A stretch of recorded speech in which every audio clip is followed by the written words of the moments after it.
السلام علیکم ورحمۃ اللہ وبرکاتہ۔ یہ سوال کہ بچے کے کان میں اذان دینا،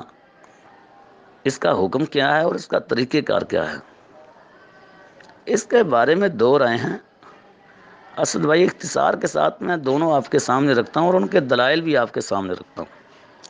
پہلی رائے یہ ہے کہ بچے کے کان میں اذان دینا ثابت نہیں ہے، اور وہ حدیث جس میں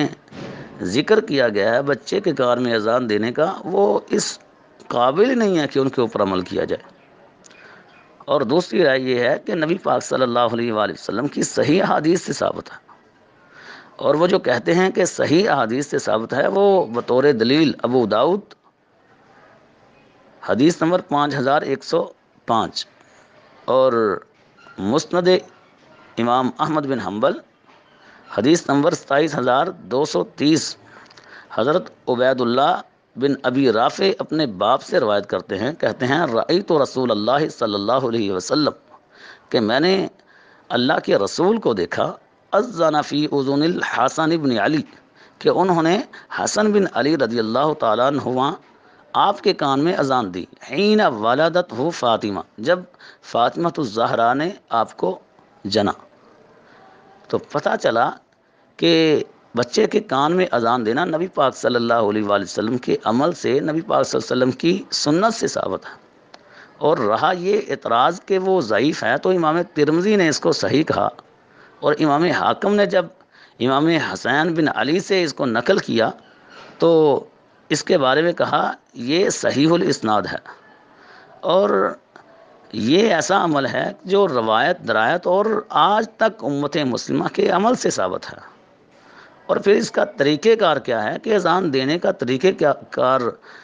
کیا ہے، وہ بھی حدیث مبارکہ سے ثابت ہے، جس کو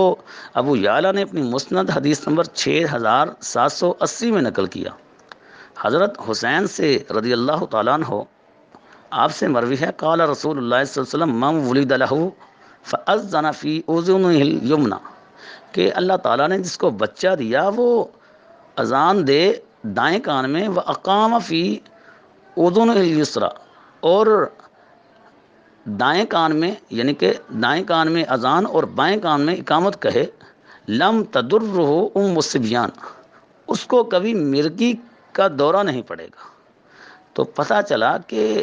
نہ صرف یہ کام ثابت ہے بلکہ اس کا طریقہ اور نبی پاک صلی اللہ علیہ وآلہ وسلم نے اس کا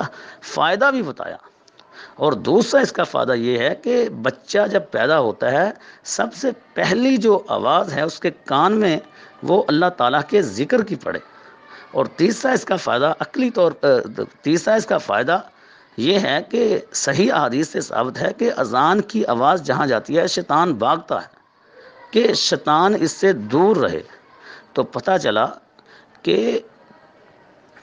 بچے کے کان میں اذان دینا